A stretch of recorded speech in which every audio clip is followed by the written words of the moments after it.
session for March the 2nd, Tuesday, March the 2nd, 2021 of the Aurora City Council is now called to order. With the clerk, please call the roll. Mayor Kaufman. Here. Mayor Pro Tem Bergen. Councilmember Burson. Here. Councilmember Coombs. Present. Councilmember Gardner. Here. Councilmember Gruber. Here. Councilmember Hiltz. Here. Councilmember Johnston. Here. Councilmember Lawson. She's having internet difficulty. She said she's getting back on. Okay, I'll come back to her. Councilmember Marcano. Present. And Councilmember Murillo.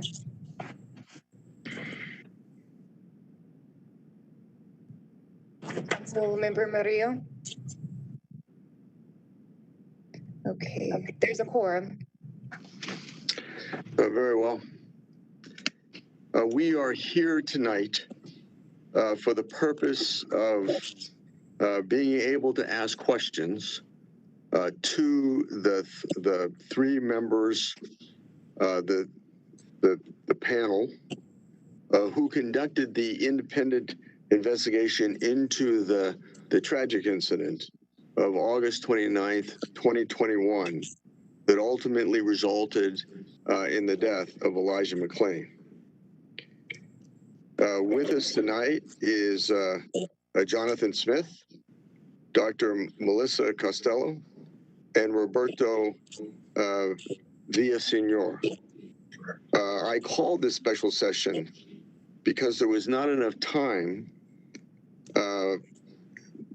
during our study session, during the study session of February 22nd, when the panel doing the outside investigation, these three members presented their findings to the Aurora City Council. So I called this special study session of the Aurora City Council in order to give myself and our council members an opportunity to ask questions and have a dialogue with these outside investigators that did the investigation of the incident of August 29th. So the way this the procedure will run tonight is that I suspect that we will have at least 2 rounds, and in each round I will allocate 5 minutes to each member, and during those 5 minutes they can certainly ask questions, have a discussion, an open dialogue with the 3 panelists with us tonight. And I want to remind our council members is that once I say your time is expired, your time is expired, and there's no time to wrap up. You will have an opportunity.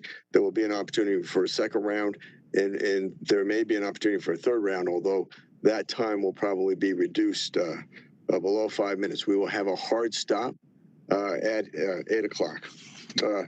With that, I would like to recognize the council member Angela Lawson for 5 minutes. Mayor, she's not sure if she's on yet. Very well, very well. I will come back to Councilmember Lawson, and I will recognize Councilmember Gruber for 5 minutes. Thank you, Mayor, and thank you, team. I very much appreciate the work that you've done.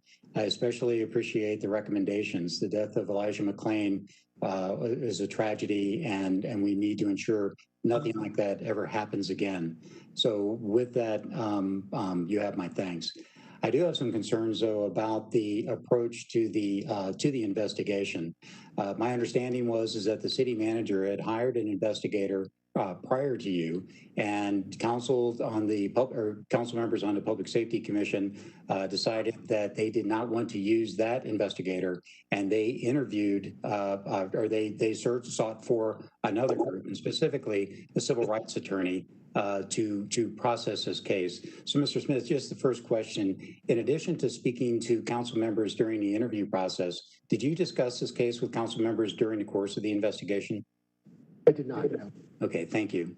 So my primary concern is that we've had a number of facts identified to us, and the question in my mind is whether or not those facts were first applied to the civil rights view. In other words, if you assume this is a civil rights case, you're going to manipulate, or you're not manipulate, wrong word, you're going to assess those facts against a civil rights scenario. Whereas if you look at the facts themselves, then you may not do that. So some of the facts I wanted to bring out and just cover real quickly.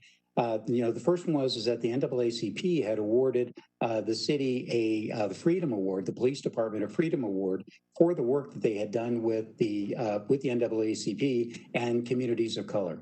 Second thing, the area, residents of the metro area understand that the Colfax Corridor is the highest crime area within the Metro Denver region. The area that Elijah McClain was in was a safer area, but it was still within the Colfax Corridor. The store that he had gone to had been robbed many times. The woman who ran it had also been hurt in the robberies. So that provides a little more background. In addition to that, we had a case in Aurora where a man on PCP went next door and bit off the ear of a child. So we had several cases with PCP and crystal meth where people had hallucinated.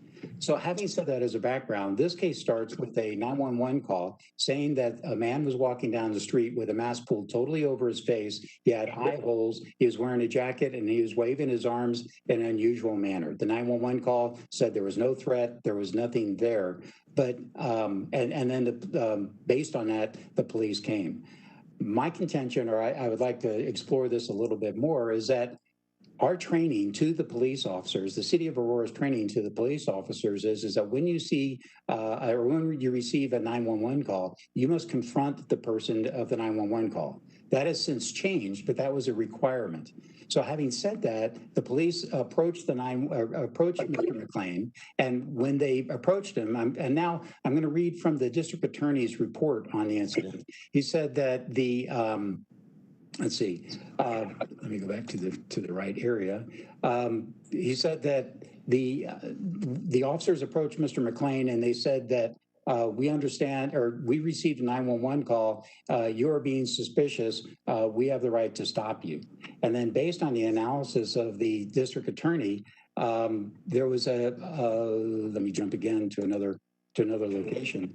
The district attorney had found that the legal question presented to the office of the district attorney is whether the prosecution can provide beyond a reasonable doubt that the officer's action were criminal and not justified under Colorado law. Under Colorado law, enforcement officers' reasonable suspicion of criminal activity warrants a minimal detention of a person for the purposes of investigating into a person's actions under the code. And again, Colorado, you had mentioned the Terry versus Ohio. I think Colorado is Stone versus Colorado as the precedent, but it says a peace officer may stop a person that he reasonably suspects is committing, has committed, or is about to commit a crime, and may require him to give his name and address and identification if available.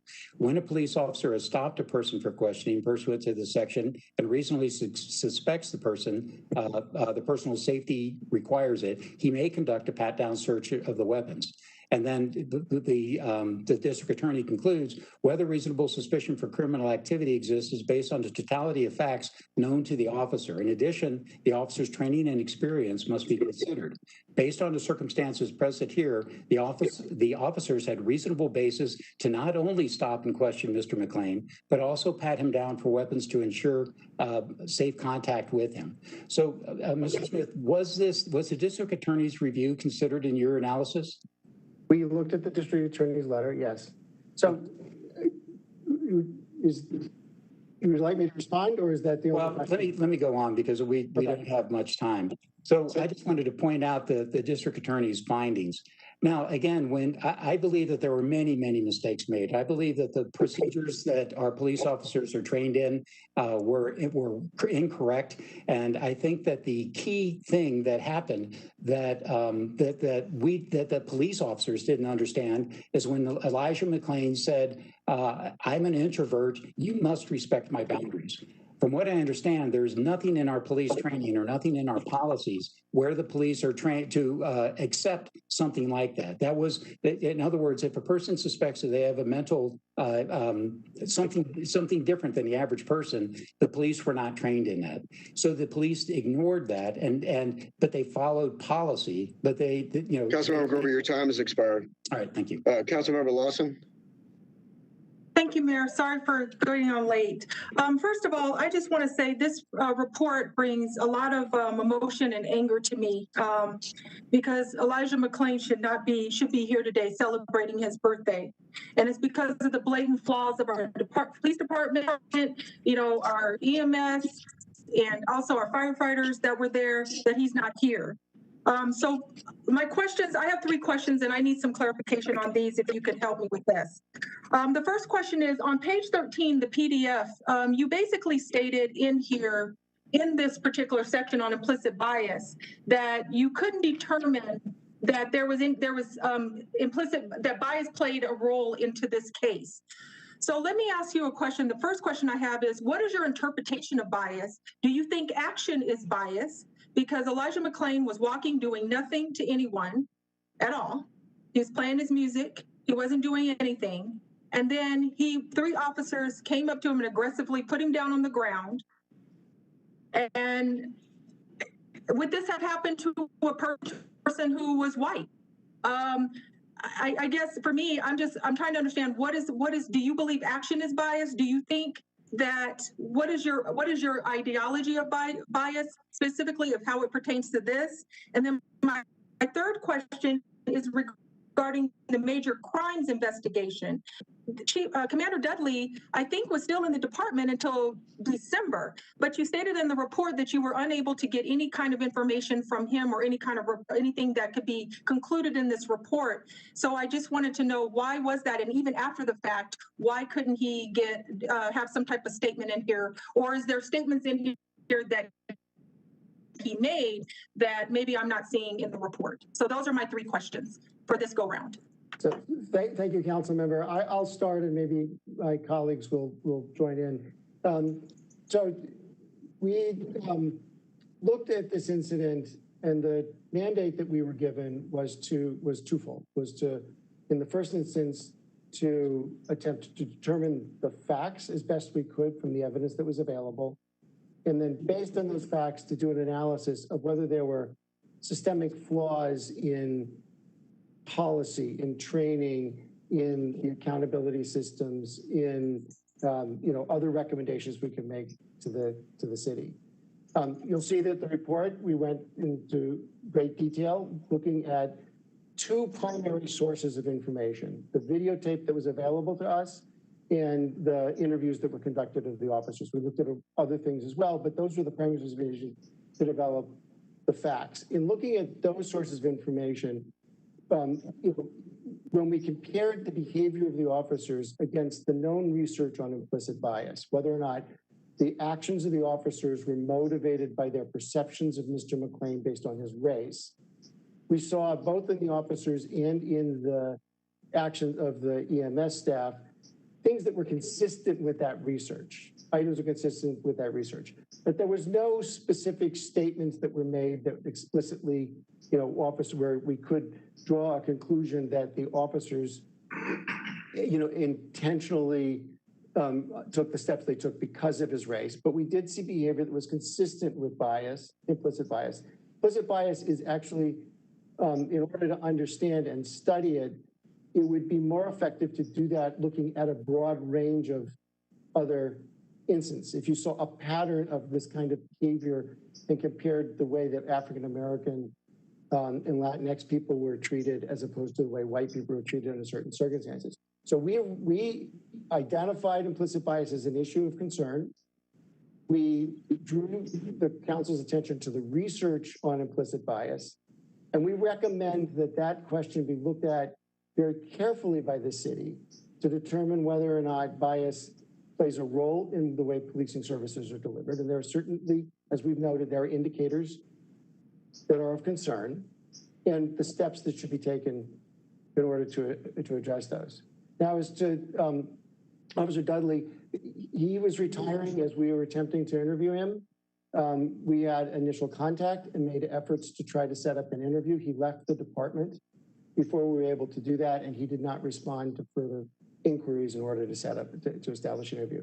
So we made efforts. There was initial contact. It was right around the time he was retiring. It was within a few weeks of retirement. That was not able to be scheduled before his retirement. And then we have not heard from him since, despite efforts to speak to him.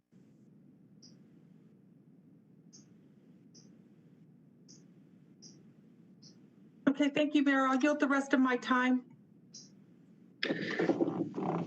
Thank you. Councilmember Hiltz, you're recognized for 5 minutes. Thank you. I just wanted to say thank you for your diligence and thoroughness on this report. I think that this shines a light on a lot of deeper systemic issues that we weren't quite aware of in the way that they are happening. And I think you did bring that to light. I just wanted to remind the public that this was not a public safety hire. I believe that it was a resolution. It came to a study session. The full council voted, I believe, unanimously. I'll let staff correct me if I'm wrong, to move forward with 21 CP. So I don't want the public to be just confused or misled about how that happened. I actually don't have any questions for you. I think the report was very straightforward and did a great job of outlining things. And so I just want to thank you for your time, but make no promises that I won't have a question on round 2. So thank you to all of you for your time and expertise. It was an honor to be able to do this work. Councilmember Gardner, you are recognized for 5 minutes. Thank you, Mayor. First, I want to thank the investigation team for their diligence in completing this report. I think it was very thorough, and frankly, what came back was what my expectations were going to be for what the report would look like. So I appreciate kind of the holistic look at the entire incident from the initial call all the way through the after investigation, because I think there were findings in each of those areas and things that were concerning, and things that maybe we need to change and things that we did right. So I really appreciate that. A couple of questions. The first is specific to the, I guess, constitutionality of the initial stop. The Fourth Amendment requires the reasonable suspicion of criminal activity to justify the stop. In your mind, do you feel like there was that bar had been met? So based upon the information that we had available to us, that we were not able to talk to the officers that were involved. They may have additional information that they didn't share in their interviews that may affect that decision. But based on the information we have available to us, we did not see reasonable suspicion that a crime had been committed, was being committed, or was to be committed based upon the 911 call and the very brief observation that the officers conducted before they took Mr. McLean into custody. Question, I don't know which panelist this will be for, but it has to do with the after investigation and the decision not to open an internal affairs investigation. In your opinion, do you think an internal affairs investigation should have been opened, and should that decision rest solely with the chief, or should we do that differently? I can go ahead and take a crack at that, Jonathan. Thank you. It is our opinion, and we do detail that in the report, that we felt that internal affairs should have been involved in this investigation. Best practices across the country in these type of situations, there's always two conflicting issues. One being a criminal investigation, which many agencies will use their major crime unit or homicide unit to conduct that investigation. And then there's also the administrative investigation, which is conducted by internal affairs. This is also the guidance that we indicated in our report that is even given out by the COPS office and the Department of Justice and how to handle these events. There's very peculiar issues within each one that the administrative cannot taint the criminal and vice versa. So you have to be very careful to keep those separate. But we think that in these types of situations, internal affairs should always be involved. Okay. And then my last question is for Dr. Costello. So for context, I brought forward the moratorium on use of ketamine, which of course was supported unanimously by council. So I am curious, based upon what the information you had available to you, do you feel like the use of ketamine was appropriate? And if so, or if not, I guess, what additional evaluation could have been done to give you a more concrete answer?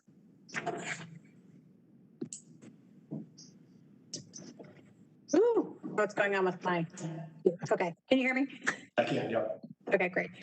I think that when we talk about the decision to use ketamine, there are really, in my mind, kind of two decision points that occur in this case. There is the initial decision that was made to ask for the ketamine to be brought in kind of preparation for what they expected to ensue over the next several minutes. And that was largely based on the report from the police, which we discuss separately in the report about how to improve the quality of that piece of information.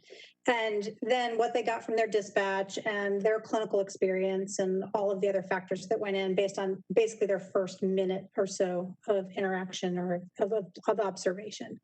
And when I talked in the session last week, I said, you know, at that point, I think the request for ketamine as a direction that they were headed potentially is appropriate. Now, what we have is a second point in time, which is now in not usually in most cases 6 minutes or 7 minutes down the line, but the separation in time created this opportunity for the paramedics to really kind of get more information. And that is the heart of where I focused in the report on the assessment opportunities that were missed and the opportunity to gain more information, either to corroborate what they were told by the police initially and what their initial impressions were and reaffirm that with good information, or to get assessment pieces that then refuted where they were originally going. And so, you know, in my practice, when I use this medication, which I use fairly frequently, I often will go in with one idea, and as I gather more information, change my mind along the way. And in this case, I think there was a missed opportunity to really meaningfully gather information in that 6 minute interval that potentially would have changed their mind. And so it's sort of a long way of saying it depends. And so that missed information that they did not have potentially would have changed their mind, but because they didn't have it, I don't have it either. And so it's not a matter of supporting or not supporting. It's really that the initial decision to ask for it, I think, was appropriate based on the protocols and the way that they're written and the information they had. Whether or not 6 minutes later it was the right decision, that's not a distinction that I can make, unfortunately, because that piece of information that I really kind of, you know, emphasized in the report is what's missing. Mr. Gardner, your time has expired. Councilmember Murillo, you are now recognized for 5 minutes. Thank you, Mayor, and thank you to the panel.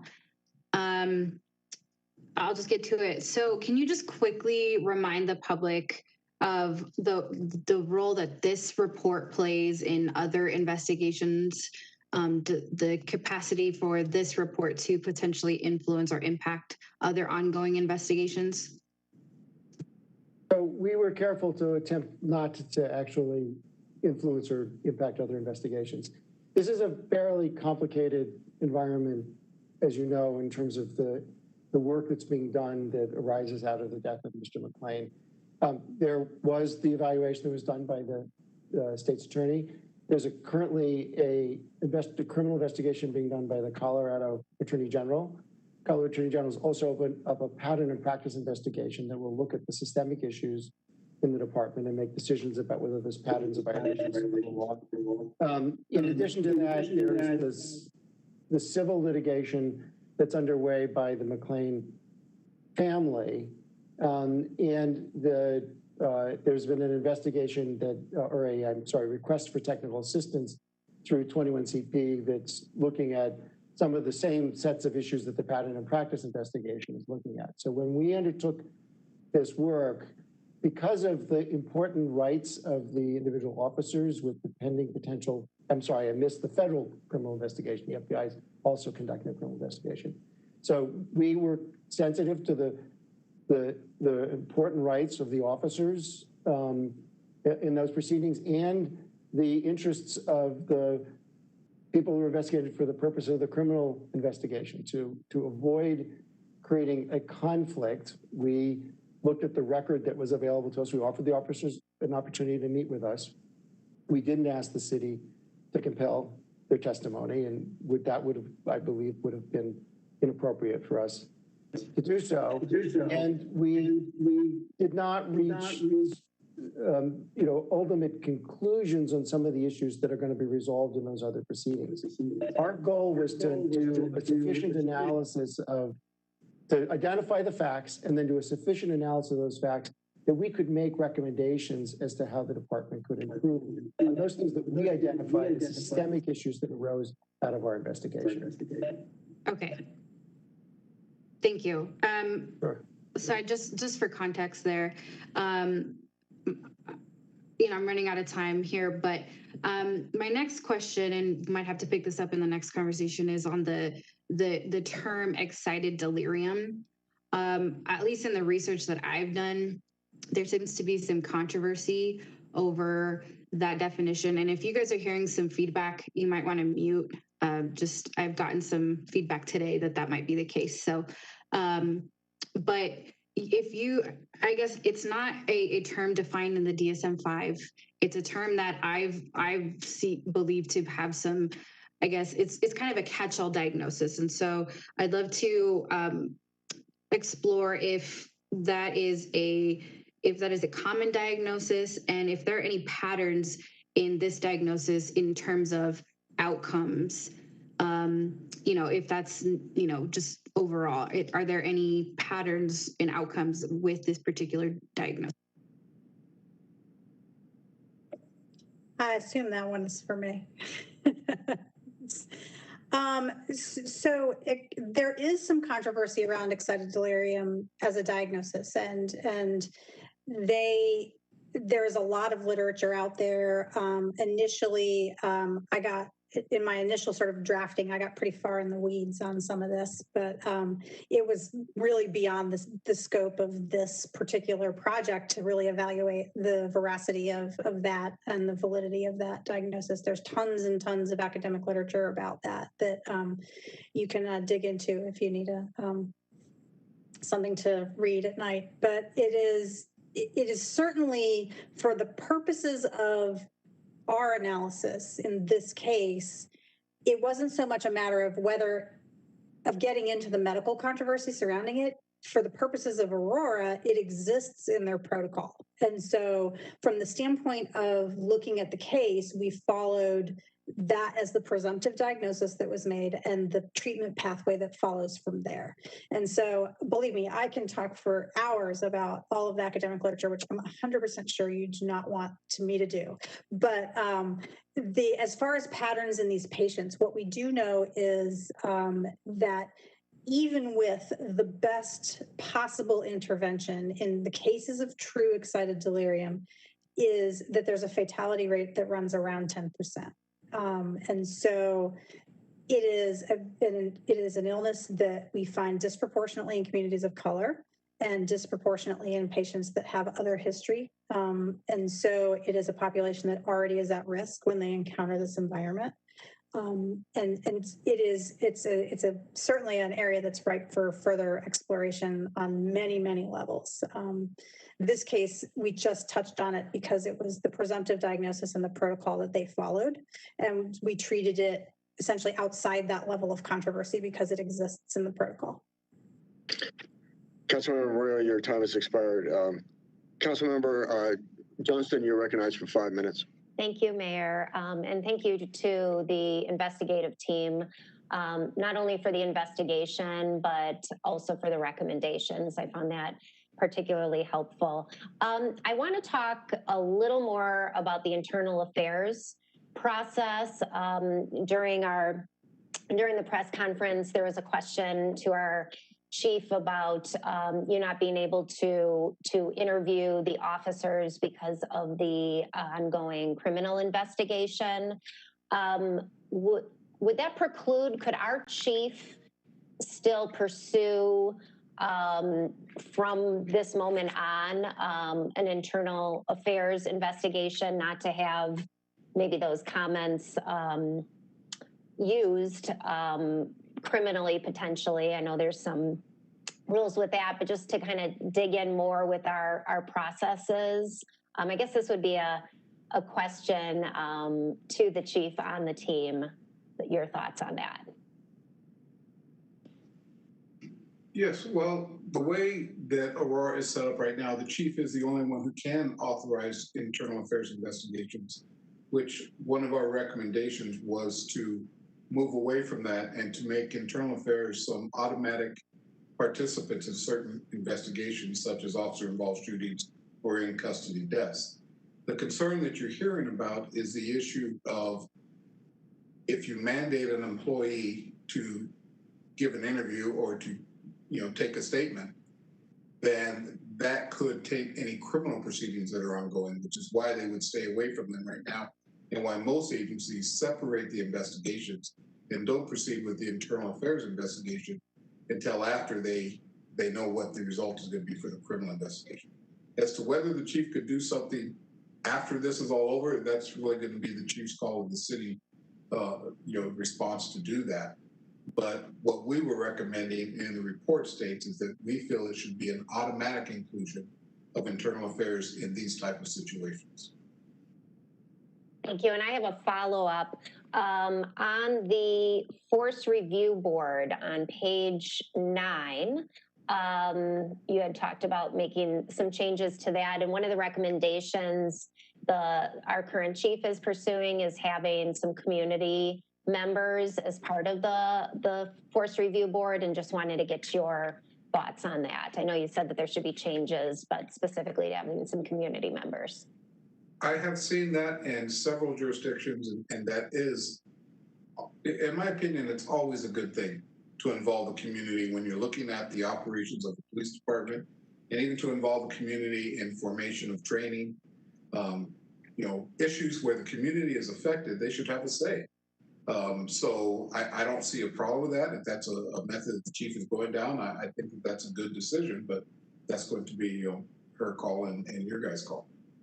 Thank you. I don't know if I have time, so if I'm cut off, I'll just continue it before. But I also want to talk about ketamine, which I believe a little different from Councilmember Gardner's on page 10. And the policies around that. We actually use protocols based on the Denver Metro EMS medical directors, which is several municipalities in that area, basing our policy off of that. So I didn't know if you had followed that, if you suggested a change to that system, because I keep hearing we're following those protocols, and not necessarily tailoring it to the city of Aurora. So just wanted to get some thoughts on that. I think that the protocols that are in place are certainly the ones that apply regionally. The specific recommendations that I made, I kept general in the sense that all of the beauty of Aurora's system right now is that they do protocol revisions and they do review of protocol information in their collective medical directors group about every 6 months, which is much, much more often than a lot of municipalities do. Most municipalities review annually or biannually. So it is an opportunity that is in place in Aurora to really impact the way that medication is used, and to make sure that we can add a few things in there that allow that medication to be used in a safer manner. And so I made the recommendations really with the idea that, addressing this particular situation as we were asked to for the city of Aurora, knowing that has broader implications. That said, most of the protocol guidance and recommendations evolves very quickly. I think we'll see a lot of evolution over the next year or two with these incidents, particularly, and the attention that's been paid by the National Association of EMS Physicians and the American Society of Anesthesiology. there are recommendations that are going to be forthcoming, and all agencies really need to be very agile in the way that they address this in their communities and involve the communities in what they feel comfortable with. Thank you. Councilmember Johnson, your time has expired. Councilmember Berzins, you're recognized for 5 minutes. I want to say to the McLean family, I'm so sorry that you have to go through this tonight. I can't imagine a worse thing that a mother and father and friends would have to go through. So I apologize, and we all want justice for Elijah, but we need to do it the right way. Okay, so let me get started. My question is, well, my first question is, the material received by the panel is the same material received by the Adams County District Attorney's Office. Now, I want to, how is it that the District Attorney's Office findings were opposite of the panel findings? That has me puzzled here. After our officers responded to the 911 call, Officers Woodard asked Elijah to stop 3 times. But he continued walking, and he was clutching a white bag with items in it.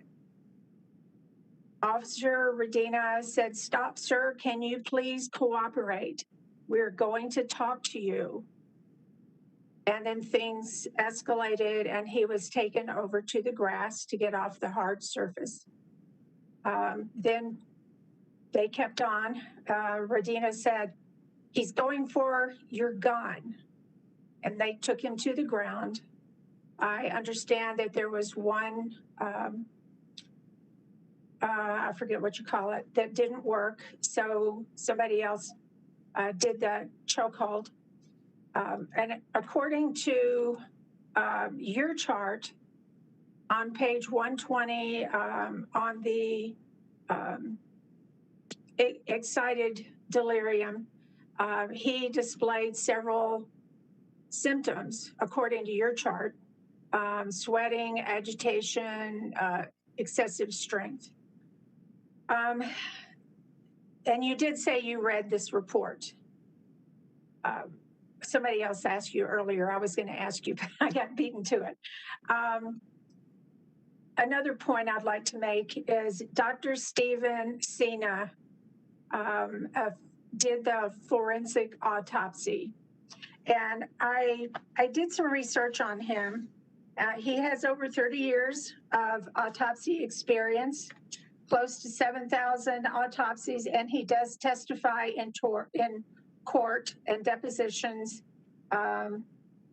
So I don't know if you spoke with him or not. It wasn't in your report that you spoke with Dr. Sina.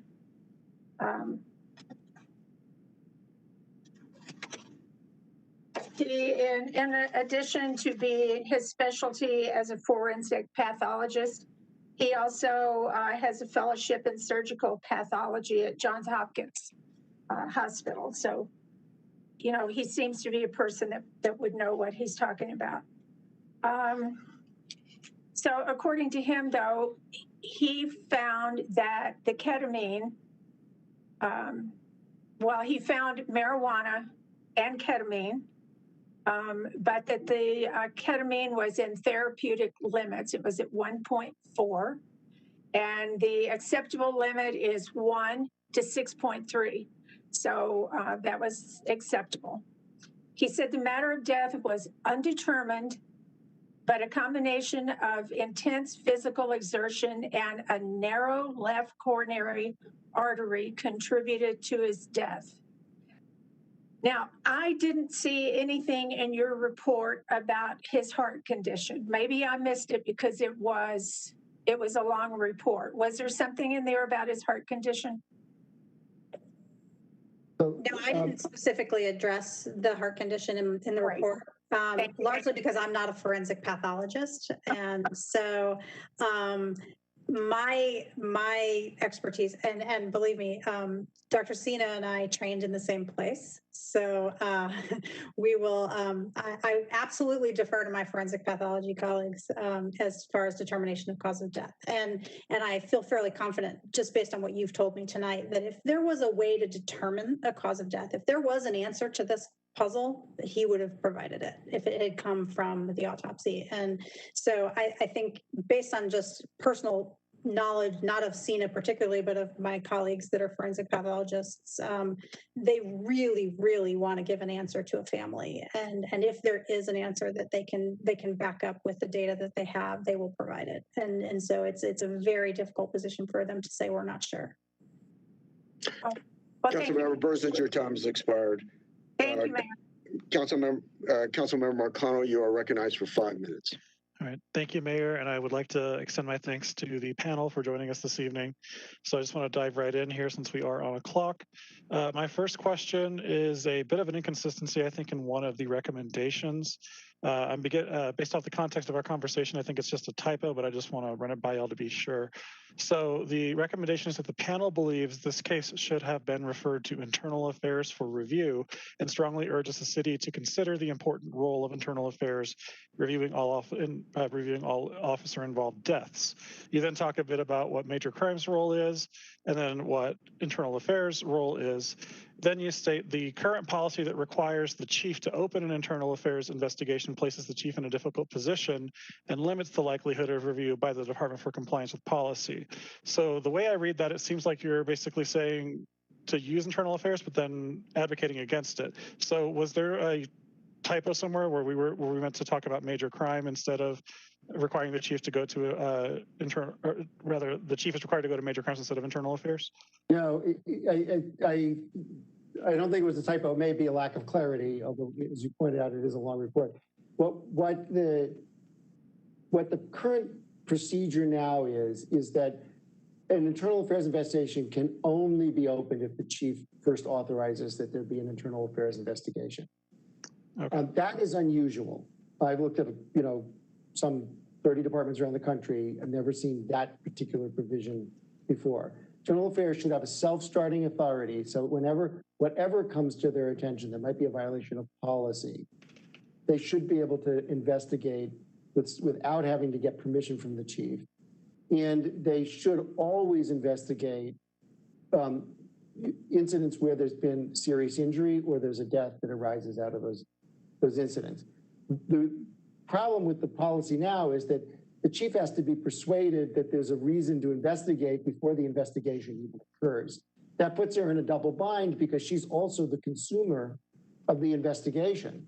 So she has to decide, there's something enough here to investigate, go investigate it and tell me what it is, that thing I've already reviewed, to open the investigation. And that puts her in this double bind. It should happen automatically. It should happen according to policy and against, criteria that's been established and is clear. Okay, understood. Thank you for that clarity, and I'm inclined to agree with you.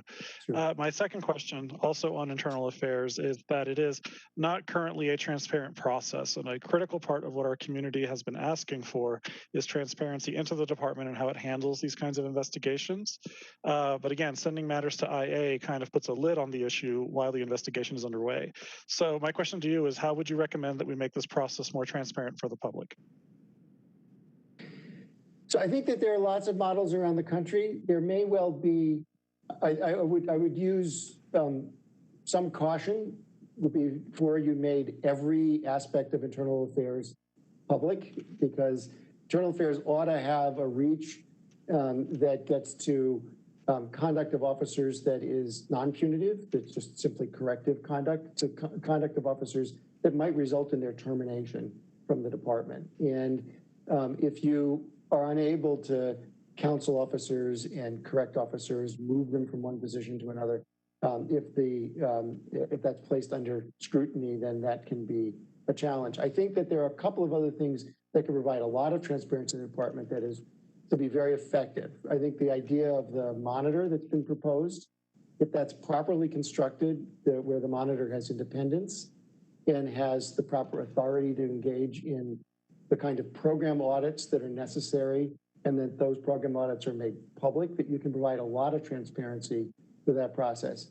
A civilian complaint process can also provide a lot of transparency into the department. I'm a big believer that if you just focus transparency on punishment, that you really miss the boat, because that you're then focusing on stuff after it's happened. And where you can have the greatest influence, where a community's voice can have the most influence and is most important, is to be heard around what is the policy of the department? What are the enforcement priorities? How is training done? Who is involved in training? Getting the community engaged in training. Thinking about what are the strategies around creating public safety and what is public safety in a community, that those engagements can have a much more meaningful impact on creating trust and legitimacy and effectiveness of policing. Right now, the opacity of a police department often happens because the decisions around all of those things around what we're going to train on, what are our policies, what are our enforcement priorities, what are the tactics that police are going to use, all of that is decisions made by the chief, and nobody ever reviews it. Police departments are not terribly democratic institutions. If you democratize the front end and you engage people on all of those critical elements on the front end, then the need for transparency about discipline becomes much more diminished. So, Marcona, your time has expired. Your time has expired. Councilmember Coombs, you are now recognized for 5 minutes. Thank you, Mayor, and thank you to the panel for taking the time to be here with us. Again, appreciate you interacting with us now. So I have a couple of questions related to kind of whether or not some of the things that we've seen are more unique to Aurora, or how commonly you see certain types of things that are relevant to this investigation. So the first one is in relation to the body-worn cameras on page 13 and footnote 18. It seems like there were officers that arrived that were not involved in a struggle that did not activate their body cameras, multiple officers, as well as officers that had gaps in their body camera footage. And then the officers that were engaging all had their cameras either dislodged or disabled. So is that kind of widespread disablement? Oh, and then there was also a mislabeling and destruction of a piece of footage from another officer. Is that type of unavailability of body camera footage common? And what kinds of things can we do to address kind of those failures in having that documentation?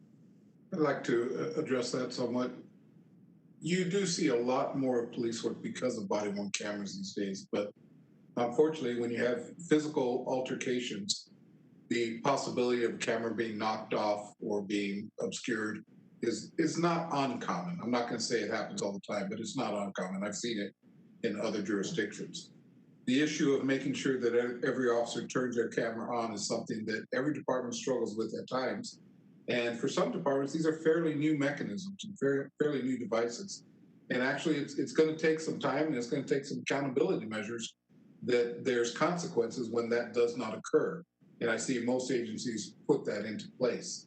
So I don't want to say that it's a common thing, but I'm also not going to say that I have not seen these type of issues with other departments and other incidents. And it's something that we as a profession, or they as a profession, need to keep on top of, because unless they make sure that everyone knows it's very important for all aspects for that camera to be on and for the taping to be continuous and available to people to look at, that's going to be a very important aspect of the investigation. It's not the end all. We always say that these cameras are tools, but they tell a very important part of the story. If I could just add one point, there was also ambiguity in the department's policy about, so some of the late arriving officers, there's ambiguity in the policy, a lack of clarity is probably better than ambiguity, about who should be turning their body-worn cameras on and who shouldn't.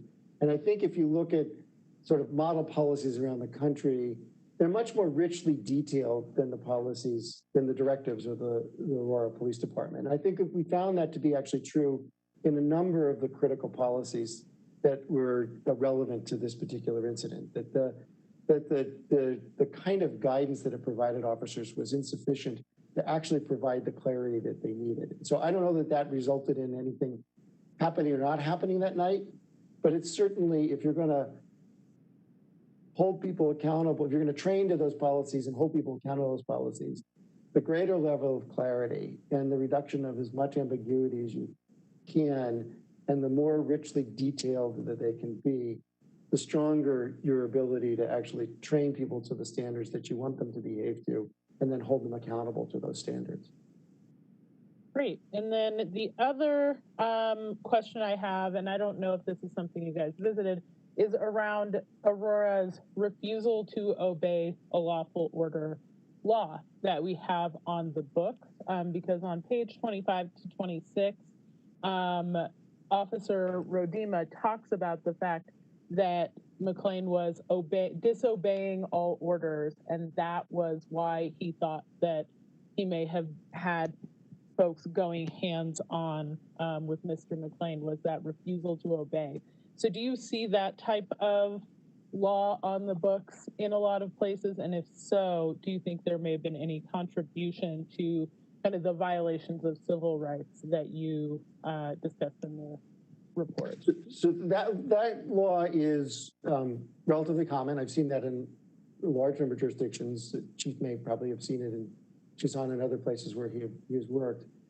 But the crux of the application of that law, and I've seen this in other places where you see patterns of officers, engaging in conduct which is unconstitutional, demanding IDs from people when there's no lawful basis to demand IDs here to stop people. So the crux of the application of that law in a constitutional manner is that there has to be a lawful basis for the officer to make that order.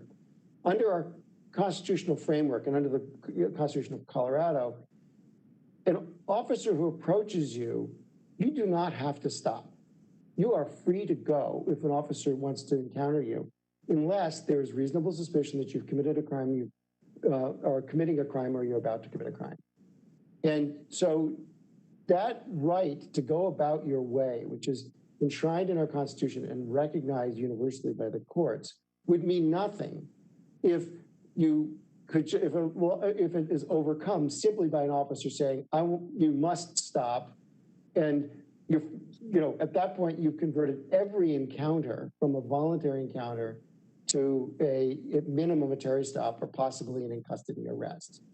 And that would render that freedom under the Fourth Amendment and under the Colorado Constitution for you to be free from unlawful searches and seizures a nullity. And so that's why it's important, if you're going to apply that law, the lawful order, that there has to be a lawful basis to have engaged in that stop.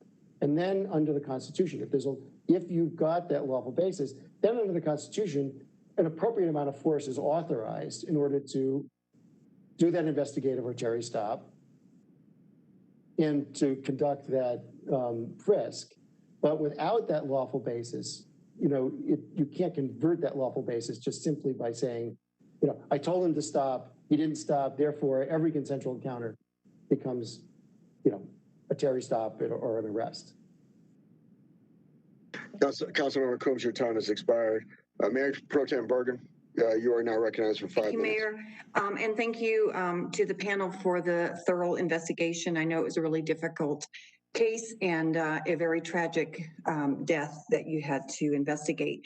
And I do appreciate the recommendations in the report. I think we obviously want to make sure that this never happens again.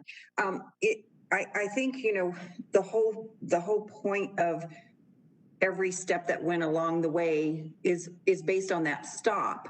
And so my question is, under the Terry stop, did you review the APD training manual for the techniques that we use for reasonable suspicion? Because in the report, the 911 call comes in, suspicious person, all the attributes there. So I know it's probably extremely difficult from a perspective of stopping someone having that ability, but then the police and their training. So did you look at the training manual that we have for that particular item? We did not. We did look at the directives. The directives, okay. And then I want to talk about the process again with the investigation, where it goes from major crimes, use of force, and then the internal affairs. So major crimes looked at it in combination with Denver and other entities. Then there's the use of force committee. And then when we get to internal affairs, you said that right now, the way Aurora does it is that the chief has to initiate the internal affairs. Does internal affairs have to wait for the DA criminal investigation? So technically, no, and there's various ways in which departments deal with this.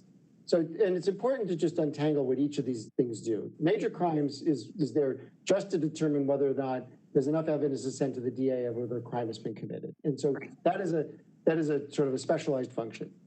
The Force Review Board is to determine whether or not there's need changes to policy, training, tactics. They're looking at it observationally for the entire department as to, is there some systemic issue that we ought to be addressing here? And that's why you want all the various force compliance bodies, and you want the training academy involved in the Force Review Board. IA is to determine, was there a policy violation, which is different than whether it was a lawful violation. Did someone violate policy, and should there be corrective action that flows from that, either punitive or non-punitive corrective action that for the officer? So they each have these very different functions. But the IA is not dependent upon the DA completing. No, they're not. That but there's one piece which is really important about that. The internal affairs will always want to talk to the subject officer, and they'll want to be able to learn from the subject officer what that interview that officer. The department is permitted to compel that officer to testify under but if they do so, if they compel that officer to testify while there's a criminal investigation underway, or there's a risk that there will be a criminal investigation, then any evidence that is derived from that interview has to be excluded from the subsequent criminal trial. So police departments do this in one of two ways. They either will wall off the two investigations and create a hard wall. And that's actually very hard to do. And so there's risk involved if you do that, to allow the criminal investigation to proceed on one track, the internal affairs investigation to proceed on a second track, you interview the officer, you compel the testimony, et cetera. The other way that departments handle this is that you let the criminal investigation proceed, and internal affairs does everything other than its interview with the subject officer. So it completes its entire investigation, and then at the end, it will, after the question around the criminal is resolved, it will then do the officer will then have its testimony compelled, and you'll get the evidence. Okay, and then same for the use of force. Did the officers deviate from the policies? Because I mean, obviously, it looks like excessive use of force, but did they deviate from the policies? We did not reach a conclusion, and I'm reluctant to reach a conclusion tonight because of the implication to the officers about whether they do the policies. Okay. We do recommend changes to the policies, however. Yes, and I appreciate that very much. My final question. Mayor Pro Tem, your time has expired.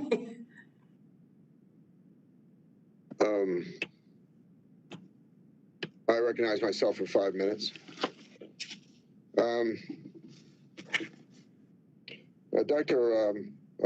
Costello, in looking at the issue of ketamine, on page 57, the report states that the body-worn camera footage reflects that Mr. McLean had not moved or made any sounds in the approximately 1 minute prior to the administration of the ketamine. In addition, at that time of the ejection, Mr. McLean was neither moving nor making any sound, although the body-worn camera footage indicates that his chest was rising and falling. Doctor, if we're talking about excited delirium, which was the diagnosis at that time, and ketamine is, by your assessment, is an appropriate tool in terms of being able to control a patient safely that's suffering from excited delirium. But Elijah McLean was not moving physically at the time that the ketamine was administered. Shouldn't the EMS personnel have recognized that fact? And wasn't it then wrong to utilize ketamine at that time? I think there's some nuance in the answer to the question. It is when you follow the clinical pathway of excited delirium in a general case, just if you have clear classic textbook excited delirium, those cases that result in a fatality, and like I said, let me preface this by saying I'm going to give you this answer separate from the situation here with him. If you have classic textbook, every symptom on the list, excited delirium, that you can go to YouTube and find 100 videos of, there is that percentage of patients and that will progress to cardiovascular collapse and cardiac arrest. And they have that sort of quiet interval that we always warn law enforcement about, we warn EMS about, and that they, in their training, have to be attuned to as the sign that this patient is significantly declining. What we don't want in the treatment of excited delirium, in that early aggressive intervention on excited delirium, is for patients to get to that place. And we tailor the interventions to try and avoid getting to that quiet interval, which is essentially a portend of significant clinical decline. I think that the only real issue in this case is that it is very hard to distinguish whether or not his clinical decline was present but masked by the ketamine, as opposed to basically the paramedics gave this ketamine and his expected response to the ketamine would have mimicked the response of a patient that was at the tail end of an excited delirium cardiovascular collapse. They look exactly the same. And so it would have been extremely difficult for anyone to differentiate between the two, especially in the absence of more information that they could have used and would potentially have helped them. So that was sort of that kind of, I talked a little bit around your question, but does that answer it? I would think that if I were to, if I'm not a medical professional, but the notion of excited delirium is that the patient has erratic physical behavior, and here the patient is no longer, there's no movement, other than you could tell the person's still breathing. Mr. McLean was still breathing, but there was no other movement. And so it would, wouldn't that cause an EMS individual to pause in terms of applying ketamine in that particular instance? The short answer to your question is I hope so. This happened. And the nuance of the policy is really that it's this excited delirium, and then there's this danger to self or others issue that comes up in their policy. And it is a very different thing to look at a subject who is in handcuffs and moving, but has 3 police officers sitting on top of them, or is restraining them, versus how a paramedic will view that patient in light of the fact that they are going to put that patient not in handcuffs, but in soft restraints in the back of an ambulance and take that patient to the hospital by themselves, absent specific training in resistance techniques or in painful controls or any other method to control a patient. And so I want to be careful to differentiate the excited delirium as a diagnosis from the risk to self or others, because that differentiation becomes very important when you put when you go from subject with the police to patient with EMS. It becomes very important when you're going to put somebody in the back of an ambulance by themselves with one paramedic on the way to the hospital. And so that's why judicious use of sedation becomes more important to preserve the safety of both the patient, but also of the personnel who are going to be accompanying that patient to the hospital. So, Member Lawson, we are now in the second round, and you are recognized for 5 minutes. Thank you, Mayor. Ms. Costello, this might be a question for you. I'm looking on page 107, and this is the delay in the clear transition of care for Mr. McLean. And in that, the first paragraph, it says body-worn cameras footage indicates that after arriving on the scene, Aurora fire personnel approached Mr. McLean but stood back for several minutes and observed. So do you think, I mean, the first question I have is that kind of pause within the fire department's policy to wait until police officers say that they can help or assist someone? That's my first question on that. If you could answer that, and then I'll go to my additional question. I think that as far as being in policy, it is not specifically in policy. Generally, in the more global world of EMS, EMS agencies will traditionally defer to officers to let them know when it is safe for them to approach patients. You know, the scene safety issues come up frequently where officers are the first to encounter a situation and then make sure that that subjects are safe before EMS approaches. That said, I think that the length of time that it took to really transition Mr. McLean from subject to patient, which is sort of how I make the distinction, is unusual in the sense that I would have liked to see those medics step in sooner. I would have liked to have seen a clear, hey, we're clearly going to the hospital, and so this is your call from here forward. And there was a lot of back and forth, which is part of the collaboration that has to occur to keep everyone safe. But in this case, I think there's a culture in place that isn't necessarily in policy, and that's really what we identified, is that if this case is indicative of what's going on across the board, then this was the recommendation we offered in the report. And that's really how we approached it. And then my second question is, do you think, because those are matters of minutes of life and death in terms of, you know, people getting assistance and help.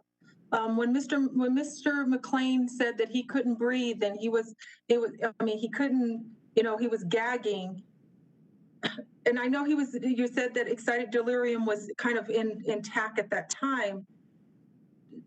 Do you feel that Aurora Fire should have intervened and did something to assist, regardless of what the police officer said? Despite the transition of patient to Aurora Police to the patient care. I guess I'm just looking at that little time scope, if that could have made a bigger difference, if they would have just intervened at that time when he was going through and saying he can't breathe. He was kind of suffocating and just at that time. So I'm just wondering if it could have been a difference, or do you think that they should have intervened at that time and not listened to the transfer of person being in, incarcerated or being, you know, handcuffed to and sit on to the care part of it. So sorry if I'm kind of getting mixed up. I think it's multiple questions within. No, I think I understand the question. I mean, I think what you're asking is, looking at it, do I think the paramedics should have stepped in sooner? And would that have changed the outcome? And the answer to those two things, do I think the paramedics should have stepped in sooner and would it have changed the outcome, is yes to the first, no to the second.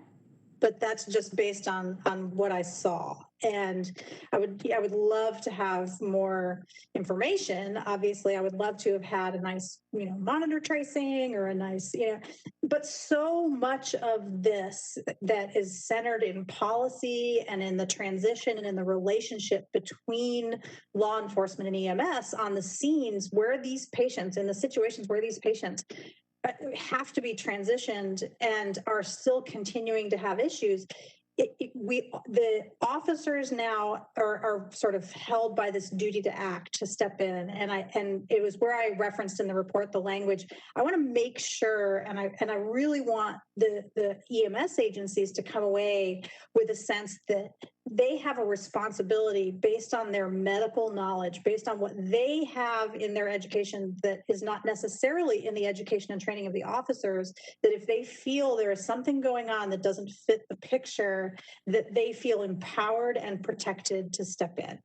And so I want to make sure that if there is any of those 5 or 6 EMS personnel that are uncomfortable with what is going on with that patient, that the city sets up an environment and a culture, not necessarily policy, but just an environment and a culture that they feel like they can both have the authority to do that and that they're protected in their efforts to do that. Both from like a personnel standpoint and from basically just a being able to go to bed and put your head down on the pillow at night, that you did the right thing. Councilmember Lawson, your time has expired. Councilmember Gruber, you're recognized for 5 minutes.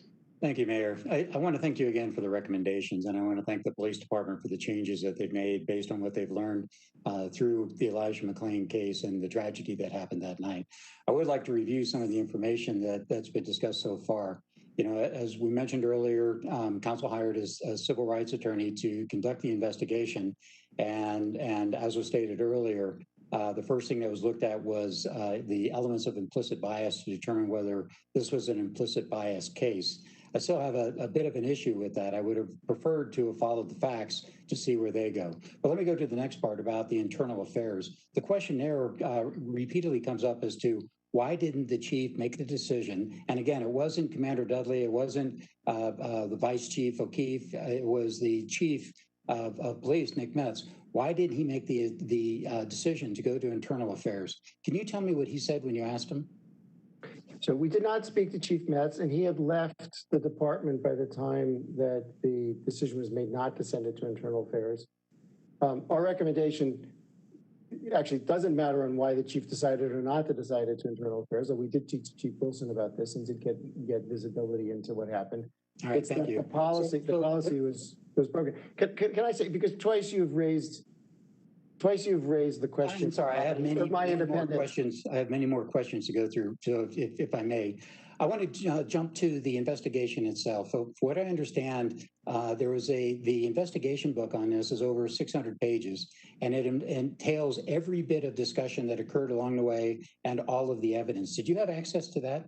Yes, we did. Okay, so during the questioning, I think what typically happens, from what I understand, I'm not a lawyer, but from what I understand is that the suspect is put in a chair, the defense attorney is put with the suspect. In a case like this, we have both the Aurora investigator as well as the Denver police investigator sitting in the same room. There's a video camera. The video camera goes outside, and in this case, the 17th Judicial District attorney had a representative, and then there were several other senior police monitoring the interrogation. Is that what you understand? Yes, we watched all those videos. Okay, so then what happens, from what I understand then, is that, and again, not being a police officer, but what typically happens is the first question is, tell us your side of the story, tell us everything you said, in which case the suspect, in this case the suspect officer, goes through the entire story. And then what happens is that the investigators ask questions that are similar to but different to try to find out whether or not the suspect answers the question in the same way as the original story. Following that, the group moves outside. The two investigators from Denver and Aurora meet with the 17th DA and the senior officers to determine whether or not there's any other questions that should be asked. Is that what you saw? Roughly, I'm not sure I'd characterize it quite that way, but yes. Okay, so then, but I guess the issue that I have is that the information that you presented to us implied that the investigating officer was leading the suspect officer to say magic words. In other words, he was put words in his mouth. But didn't that occur? Didn't that discussion? I mean, again, you covered 1 page or half a page of a 642-page document, but didn't that wasn't in the first line of questioning? That was in a subsequent line of questioning where the investigating officer was repeating what had been said to him previously. Is that correct? So I encourage you to look at the interview as a whole, and I would encourage you to watch the video, and you will see that the questions that were posed were neither probing nor an effort to try to understand, holes or gaps in what the officer said or to explore the application of the relevant legal standard. So it's not just, we did pull out some portions of that interview as illustrations, but I encourage you to read that. We spent much time looking at those videos and we actually got them transcribed so we could review them. If you look at them as a whole, it's a very different kind of interview than you would do of anyone else who's being a suspect of a crime. Okay, so that's interesting because what that implies is that the Aurora Police Department was colluding with the Denver Police Department and colluding with the district attorney of the 17th Judicial District, and because of the evidence that came from the coroner, colluding with the coroner. So are you saying that collusion occurred, that they were working in such a way so as to not fairly? That's not what we're saying. That's not what we're saying at all. And I think you're drawing an inference from this that is not in the report, and we were very careful in the report. This is a national problem in police departments where they investigate themselves. You see this replicated in departments all over the country where when there's an investigation of a police officer, it is treated as an investigation that's different from the investigation of any other potential crime. That's why we make recommendations to ensure that there is proper training and supervision of the officers who have to do this very difficult task. It is very difficult to investigate another police officer. And candidly, prosecutors will tell you it's very difficult to prosecute a police officer because you're dependent on that department for every other case that you're going to bring. And so independence of the process is really critical. And what we saw here was a lack of training of those officers and a lack of supervision of those officers. Again, if I may, I only have a minute or two left. So I just want to point out that the national news came out and said the two major findings of this report were, number one, the stop was illegal, when we clearly have a legal decision from the 17th District Attorney or 17th Judicial District Attorney saying that it was in fact legal. And then we also have the accusation that there was some sort of collusion going on and the investigation itself is tainted and should not be counted. And I would contend that both of those are opinion. I can watch a Broncos game and the next day I can tell you everything they did wrong. But at the same time, it's not, I wasn't there. And it's just very, very difficult to read a report that says what they did was all wrong while reading other reports from the people actually involved as to what they did. The 642. Councilmember Gruber, your time has expired. Thank you.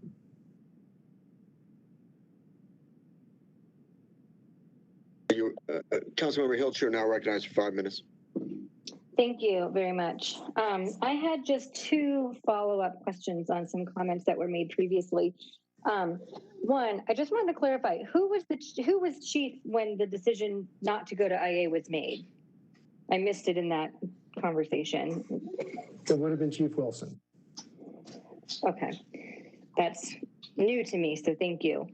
The second question that I have, Oh, go on. I was just to say the decision about whether to go to IA or not would have been made after, in this circumstance, would have been made after the district attorney had issued his report. So it would not, okay, under the policies of the department, it would not have been right for that decision to be made until after the decision had been made by the prosecutor. Thank you. That's the first I've heard that from the city side, so I really appreciate that clarification. My second question is more about other cities. So there's been a lot of talk about department policy versus the law, and my hunch is that the law would supersede a police policy. So I guess, I don't know if you can answer my question, so it might be a comment, it might be a question, but I just wonder if department policies are intentionally designed to shield officers from culpability, because if you look nationally, officers who very clearly do something wrong are oftentimes not found guilty, or they don't go to court at all. And a lot of times what you hear in the press, and I'm not talking about Aurora specifically, but what you hear in the press is a lot of, well, we followed policy. And so is there a trend where policy is used to shield culpability? Because it's easy to say, well, I might have done something wrong, but it's in my policy, so therefore I shouldn't be held accountable for that. If I could, and obviously that's an internal policy thing we have to look at here, but. If I could address that, I'm not aware of any department that makes their policy to try and controvert constitutional law. And in fact, police departments derive any power that they have from the Constitution. The constitutional law and the case law is always changing how different things occur. What you're talking about is one of the complaints that you've heard across the country about lack of accountability, but it's not always just involved within a police department. That's why in the President's Task Force, which I was a member, we talked about there needs to be a review and an evaluation of the entire justice system, because you're looking at not only police departments, you're looking at prosecuting attorneys, you're looking at courts, you're looking at legislators. All of these issues come to play. The department will follow the policy. If the policy needs to be corrected because there's been change in case law, then that needs to be done. The idea that we colluded or said that there was collusion, on the part of anyone was really not what occurred here. What we said, based on our review of the information we had, we felt that they didn't have the reasonable suspicion to conduct the stops that they did. And that's what we said. And we said that policy needs to reflect what the law says on how they address things and how they do things. And the training needs to be as such also. Thank you. So I guess there's some confusion on the back end here on who was chief at the time. So I wonder if maybe, and not right now, but get a timeline of when that IA investigation would have been appropriate to have started. So I guess it would have gone to the Force Review Board, and then it goes to the Chief Review Board, and then it would be an IA. I'm just not sure on the timeline, and there's some back and forth on the if way it was Wilson or Met. In my understanding of the way the policy is set up, since the chief has to say on whether a case becomes an internal affairs case, I'm not sure it really details exactly when that decision has to be made, because there could be events that happen that are so traumatic, such as this one, that it may not wait until after the Force Review Board. But then you run into the issue, as Jonathan was talking about, of how do you wall off those two separate investigations. So when that decision has to be made, I'm not sure of. I know that after the Force Review Board occurred, and that decision would have been a good time to make that, but could a determination been made earlier than that? I don't know. So we really didn't look into that. All we know is that the decision was not made to send it to internal affairs, and we recommend that these type of cases always go to internal affairs. Thank you. It sounds like there may have been a couple of opportunities under different leadership to have gone to IA at different points in time, and we didn't do that at any point, and that's what your recommendation includes. Okay, thank you. That's all my questions. Thank you, Mayor. And thank you all for being here again. Thank you, Councilmember Hiltz. Councilmember Gardner, you're now recognized for 5 minutes. Thanks, Mayor. I want to focus a little bit on some of the constitutional issues again and kind of restate some comments and questions that have been made up until now. So first, in your opinion, do you feel like there was reasonable suspicion for the stop to happen in the first place from what you were able to review?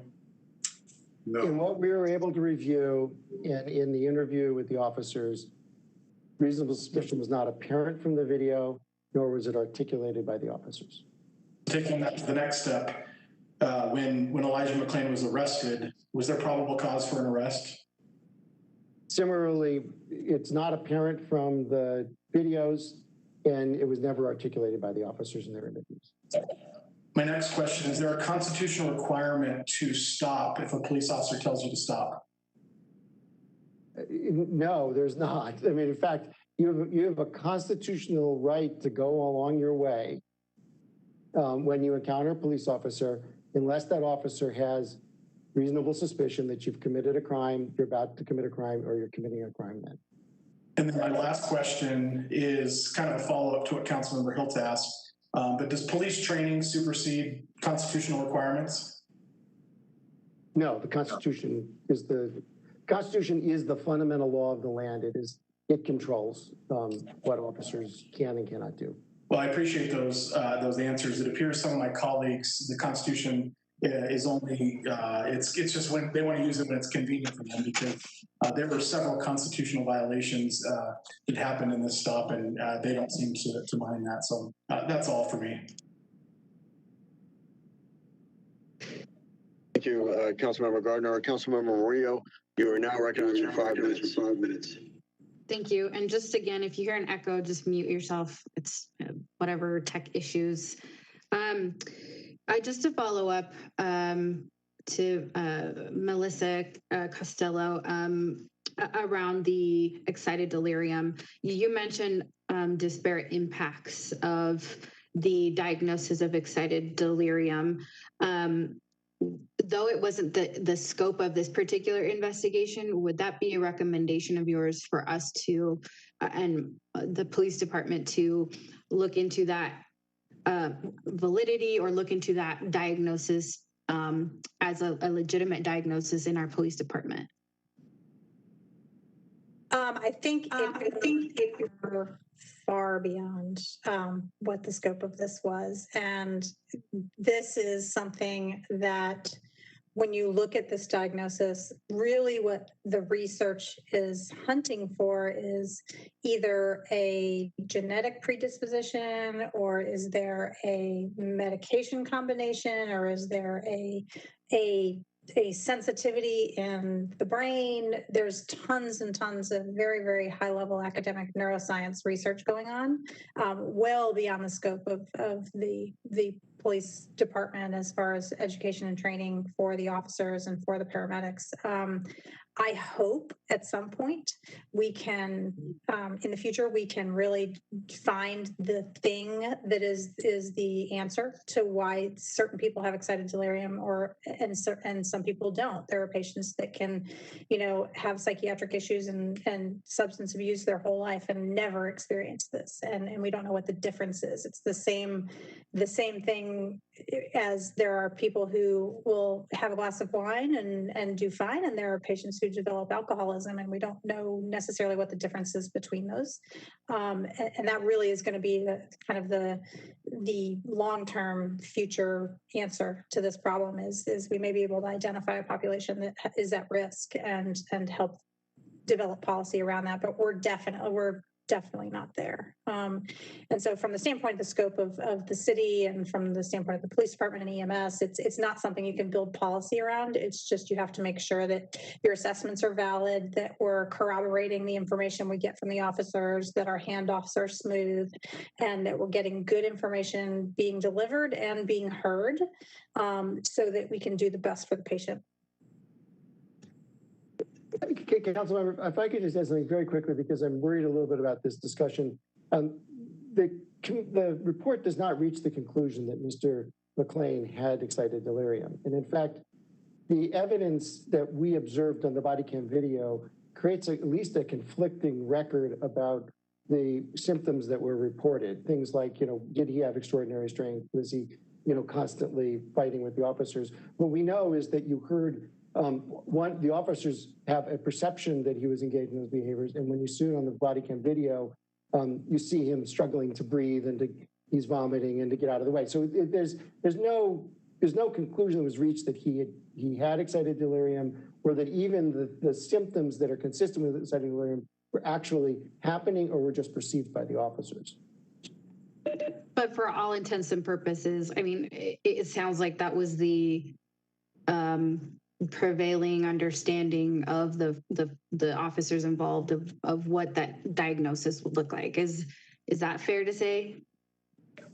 I don't think we know that. I don't think we know the answer to that question. Okay, great. Since I'm running out of time,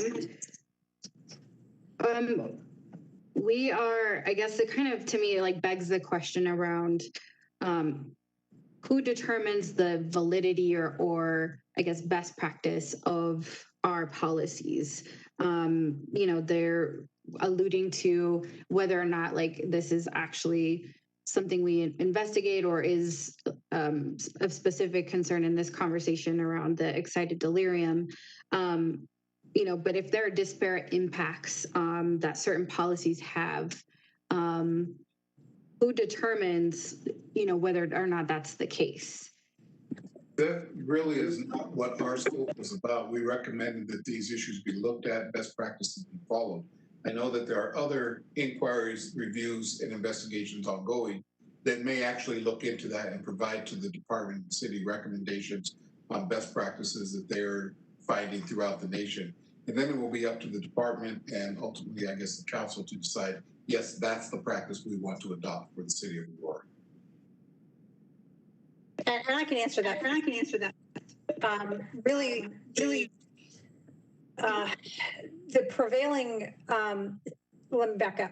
There is an organization, basically a conference that is put together. It's called the Gathering of Eagles, and that conference is put together. The Eagles within that conference are the EMS medical directors, the physicians who lead the 50 largest municipal EMS organizations in the country.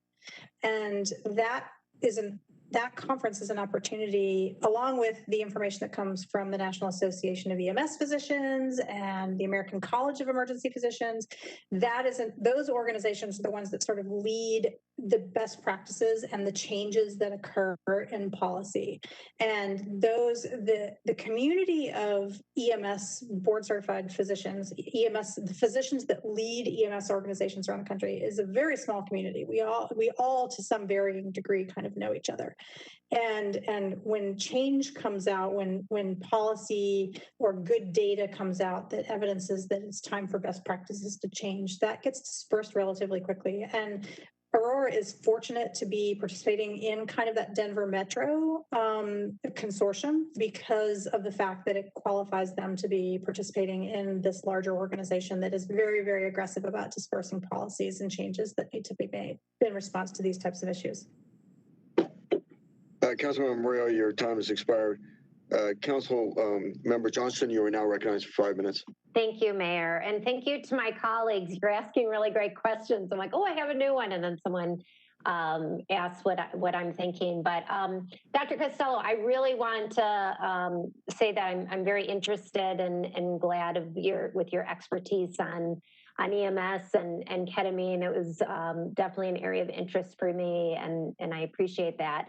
I guess this is to the group. Obviously, we had a very defined scope, and it was very thorough. And like it was mentioned, there's going to be other different pieces to this. But you know, at the end, on the conclusion, page 152, it talked about the three main categories of recommendations. One was that policy training, supervision of use of force and arrest. The other was the accountability systems and major crime and IA. And then also that clarifying suspect to patient when EMS is called. I just wanted to see, obviously it's very thorough, very comprehensive, but just any of your opinions, if you think that there should be, if you could, and if we could do this again, another area that you think that should be explored in this that might not have been defined in the original scope.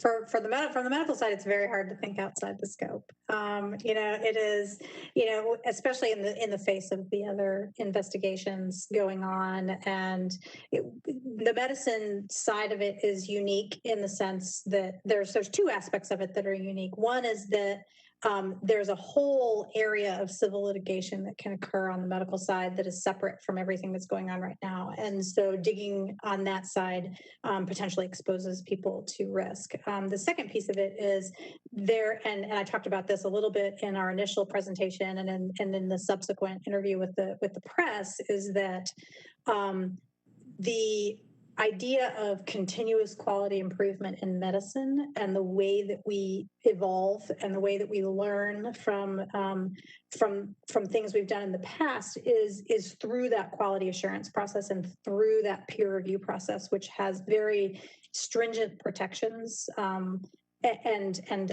I view those protections absolutely as sacrosanct and so valuable to the evolution of care that they are not ever something I would consider digging into. I would love to be a part of a QA or QI of a different case in Aurora, just to witness the process, because at least from an outside view, the design of it is so elegant that that I would love to see it in real time.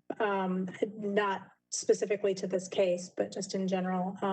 It is why I took the time to single it out as a best practice in that community, because I think that if there is evolution to be made and improvement to be made in the medical community, at least in the EMS community, the pieces are in place to do that well. Thank you. If I could just add one thing, I mean, one of the things that we really are urging is that the police department become an organization that learns from every one of these events, that if you have the proper role and jurisdiction of each of these various entities inside the department, and they play the role that they're supposed to play, then each of these events will be an opportunity for the city to continuously improve its work to do. And on top of that, if you really do bring in an inspector general type or a police monitor who's got the proper responsibilities, that is also an opportunity for that constant improvement of the department.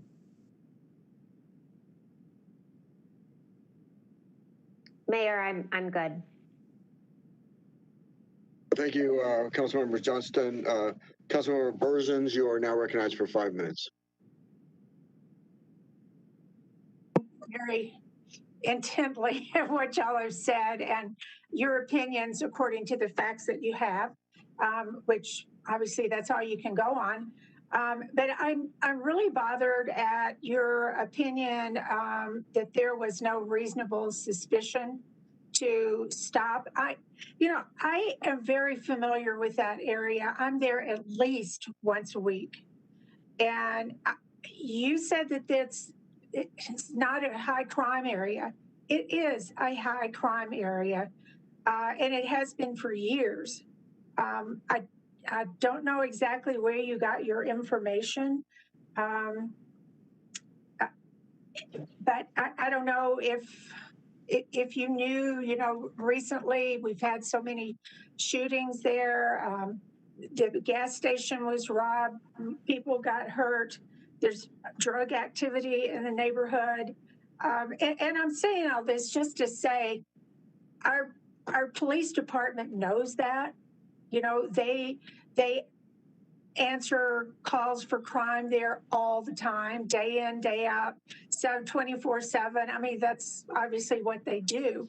And, it's disturbing to hear you say that there isn't crime, because there is. I know there is. My husband lived there. There is crime, and there's a lot of crime. So I'm saying that because I believe that the police, when they answered that 911 call and asked 3 times for Mr. McLean to stop, and he didn't, I think they went into their policing mode, which is what they do. That's where they were trained to do. Unfortunately, they didn't know him. They didn't know that he was a kind soul, that he wouldn't hurt a fly. They didn't know him. And that's what breaks my heart is, you know, they saw a suspicious person with a ski mask, and I don't know if he had on his hat at the time, he did at the 7-Eleven, a jacket, waving his arms. That's what they saw, and they went into that doing what police do. Now, you said that, I mean, it was 80 degrees outside, and he had on a ski mask. If we had neighborhood policing, maybe that wouldn't happen. Because maybe they would have known him and known that he wouldn't hurt a fly. He was a sweet, sweet person. But they didn't know that. And honestly, according to your report, there has been, and according to the district attorney, that there was no evidence that any of the officers actually intended to hurt him. I read that, and I think somebody said it here tonight. That just bothers me that that was your opinion. I feel like maybe you didn't have all the facts.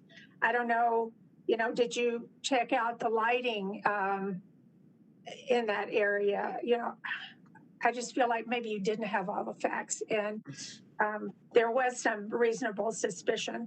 But before I run out of time, I want to ask, I forget who is the lawyer here. Is it Mr. Smith? Yes. Okay, thank you.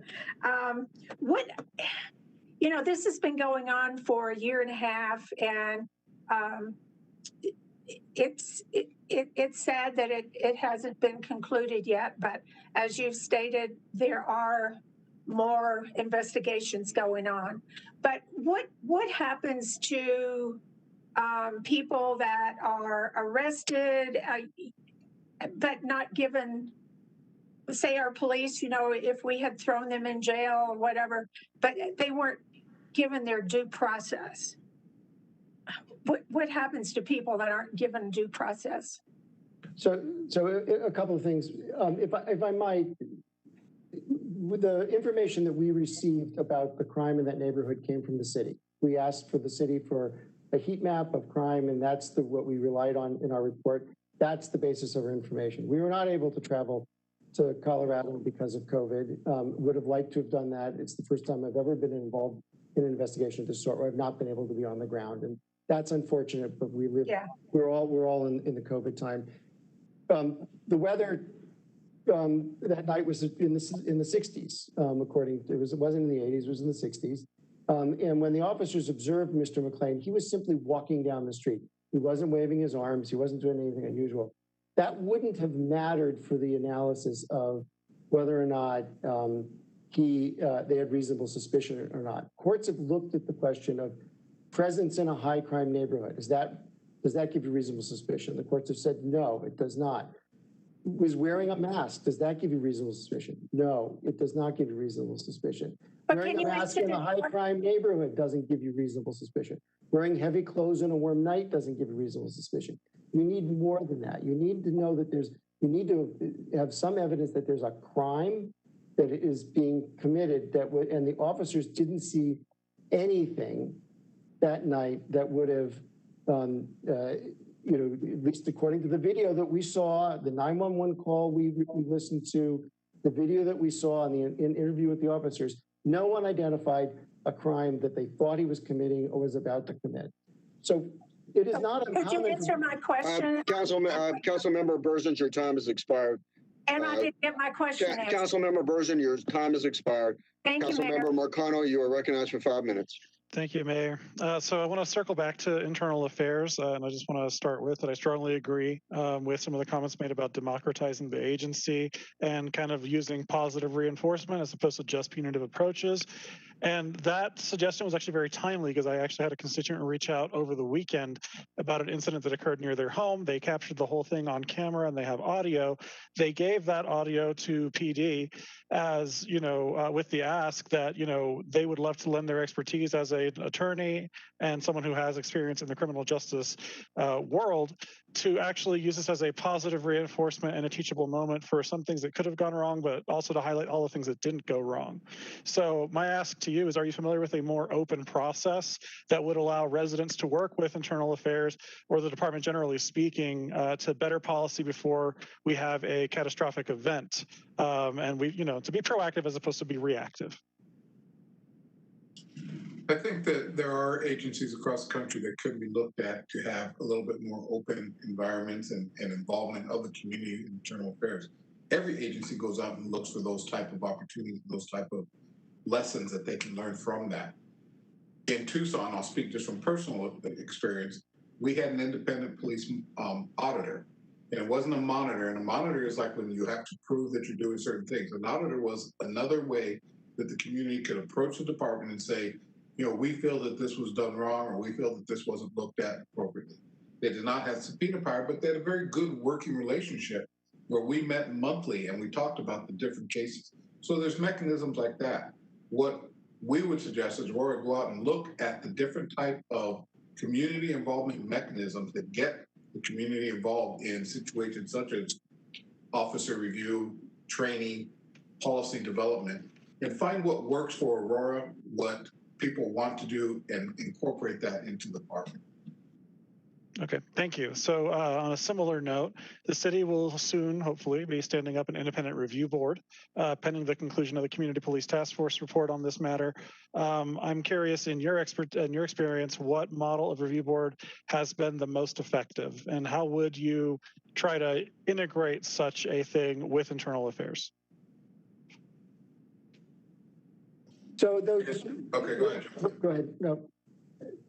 There's a lot of learning on the question of civilian involvement and civilian oversight. So, and I know that the city is connected with the National Association of Civilian Oversight and Law Enforcement, and there are a lot of good models to do that. And so I encourage you to do that. Where I have seen it fail is where people rush without doing all of the various steps. And the first step, a critical step, is to engage the various communities that make up the city about what people see as the important roles for that board to be, and then build out with clear authority, clear responsibility, and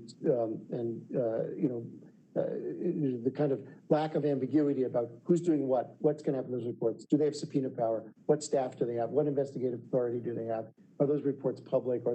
What is the line to the chief? Those various things. And so I would take care in making sure that happens. I wouldn't rush to get it up quickly without having followed sort of the various diligent steps, but there are a lot of really good approaches.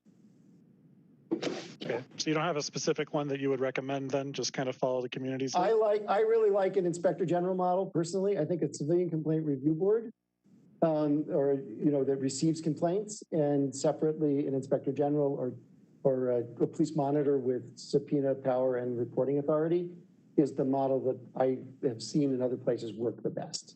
And see, I got to talk about the ability of the department to also take care of their own issues and needs. And so I like the system that we had in Tucson with the auditor and the independent auditor, where they meet together and they talk about the issues and come together on how they can best things. All right, great. Mayor, how much time do I have left? You have 45. Okay, do my best here. So independence and separate authority of medical personnel. So the report mentions the lack of the formal scene transition process that we have between APD and Aurora Fire Rescue. And we recently had an incident where body camera footage surfaced about an encounter in March 2019 where an officer asked an EMT to give a suspect some juice to go to sleep. I think that this scenario kind of speaks to your findings a bit and demonstrates that importance of both having a clear scene transition protocol and respecting the independence and authority of both of medical personnel. So with that in mind, is this an accepted or common practice for law enforcement agencies to ask for the use of sedatives from emergency personnel on a suspect? So the short answer is no. The longer answer is there are certain law enforcement agencies that do incorporate medically trained personnel within their staff, whether that's a paramedic who works with the SWAT team, or whether that is a role I serve in as a police surgeon from time to time, where there's somebody with medical background integrated into the law enforcement environment that can have input on a medical scenario. The general statement, the more broad statement, is medications are administered for medical purposes. There is no indication for medications to be administered for any purpose other than a medical indication. There is not an indication in law enforcement for administration of medication. And so that is why the distinction between subject and patient is so important and so valuable, and why we emphasized it in this report so heavily. Councilmember McConnell, your time has expired. Councilmember Coombs, you are now recognized for 5 minutes. Okay, I just want to make sure, can you hear me well while I'm speaking? I heard that maybe you could not. Okay, great, thank you. So my question is around the crisis intervention training. You guys made some recommendations on refreshers for the crisis intervention training, and just codifying that a little bit more. So there was a crisis intervention trained officer on the site, Officer Rodima, and the report suggests that perhaps he didn't have the opportunity to use his training. I do wonder about the adequacy of our training based on a comment that he made that was recorded, namely that Aurora officers, quote, tend to take control of an individual, whether that be an escort position, a twist lock, whatever it may be. We tend to control it before it needs to be controlled. He added, we take action before it escalates, and we have to use more force, more action, whatnot. So I feel by controlling his arms, we were able to use less force in the entire situation because we already had a general control of him. So my question is whether that's consistent with that type of approach to maintaining a situation and keeping it from de-escalating is consistent with appropriate best practices around crisis intervention training, and you know, whether or not we should at any point have an approach to de-escalation that focuses on subduing people rather than garnering their voluntary engagement.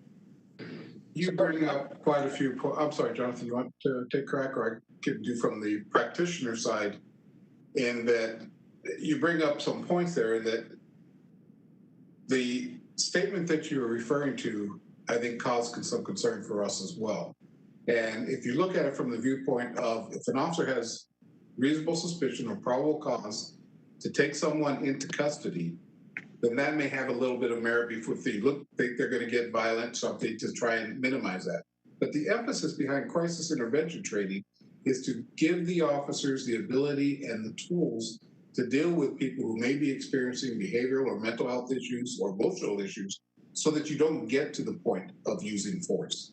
And you try and de-escalate those situations, you observe a little bit, you calm down. There's been a lot of issues about, you know, they did or did not have reasonable suspicion. The issue of telling him 3 times to stop was all done in the space of 8 seconds while they were advancing on him and then laid hands on him before he really had a time to stop. If you look at the video, he was slowing down, but the issue of going hands-on, we think, accelerated issues there.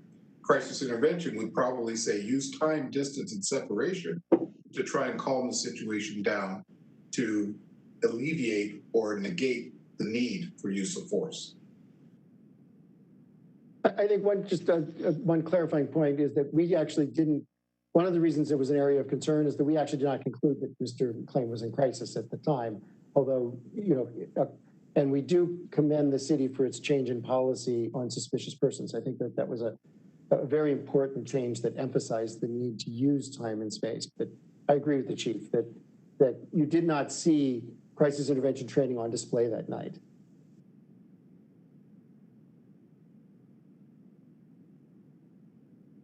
I yield the rest of my time.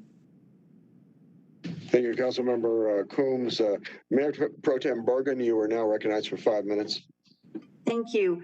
And this is for Mr. Smith. You stated in your opinion that you had not seen enough evidence to justify the basis for the stop. And this is really important because I don't want to give the wrong message to the public that if an officer says stop, you just keep on going, because I almost think that could cause, you know, a more escalation of a bigger problem. We don't want to have that happen. But constitutionally speaking, isn't the district attorney charged with considering that same information as their review? So the role of the district attorney is to determine whether a crime has been committed. Not every violation of the Constitution is a crime. And this goes back to the question that was asked that I didn't finish answering to the earlier question. There may be other remedies. So if someone's constitutional rights are violated, it might result in the suppression of evidence that was seized during that incident. Did the DA find that that the officers had a right to stop them? The DA concluded that. I disagree with the DA's conclusion. Right. Okay. And did the officer? Maybe I read this wrong, but did the officer say you are acting suspicious and I have the right to stop you? The officer said something to that effect. I'm not sure if that's the precise words, but it's something to that effect. So that you're saying that would not qualify as a reasonable? No, that is not reasonable suspicion that a crime has been committed, is being committed, or is about to be committed. That is correct. Okay, but you said they don't have the right to stop them unless they articulate, but I thought he articulated you're acting suspicious and I have the right to stop you. And I guess from the officer's perspective, all the other 911 and all that, I'm just concerned that we understand Fourth Amendment rights for our citizens, because if, you know, God forbid, we don't want this to happen again. I don't want someone to just think, oh, I can just keep on going when the police tell me to stop. Do you know what I'm saying? I understand what you're saying, and people do have a right to continue along the way unless the officer has a right to stop them. We did not see in the evidence here. Now, people may choose to submit to the officer. It might even be wise to submit to the officer. But the Constitution, and which is we were asked the question here when to look at this incident, was there a basis to engage in that stop? That was never articulated. Okay. And you're being suspicious, whatever that means, is not a basis under the Constitution for there to be a stop, either a Terry investigative stop or an arrest. Okay, so you disagree with the DA's conclusion then? That's correct. Okay. And then real quick, if I have time, I think it is important on the medical side, when the firefighters did show up, and I got to find my notes, but the two of the firefighters, I think, were told that a carotid hold had taken place, but then I guess the paramedic was not told. So I think, you know, you pointed out that was a communication issue. And I guess this is for the doctor, but that communication is critical because maybe they would have rendered different care. I don't know that they would have rendered different care. I think that's a leap that we didn't make in this report.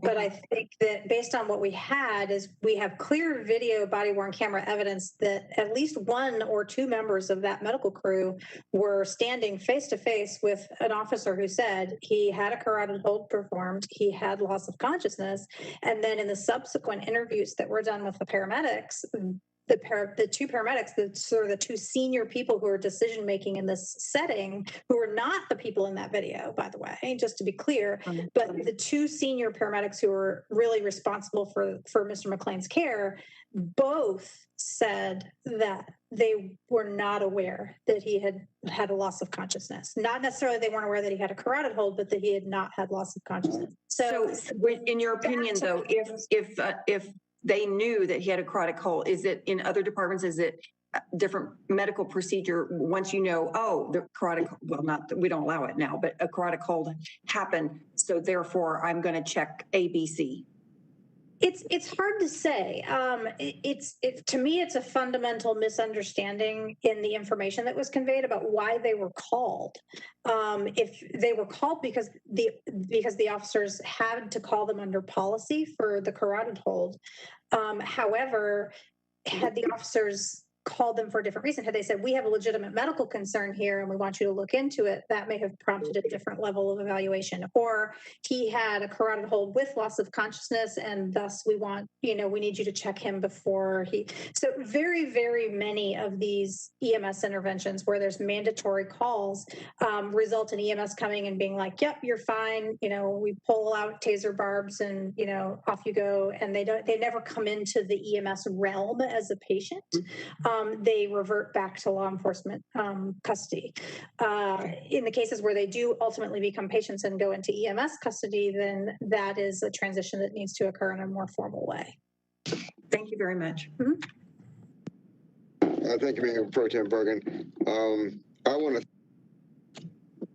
the members of the panel that did this independent investigation into this tragic incident. I want to thank Mr. Smith, Dr. Costello, and Chief Villasenor for all of your hard work. This has been an open wound in our community, and for us to heal, we have to make reforms. And you're never going to be able to make reforms, never going to be able to change unless you truly understand what went wrong. And I think that your work has shed light in terms of what went wrong on the 29th of October, 2019. And so I want to thank you for that. And with that, the special council meeting is adjourned. Thank you. Thank you.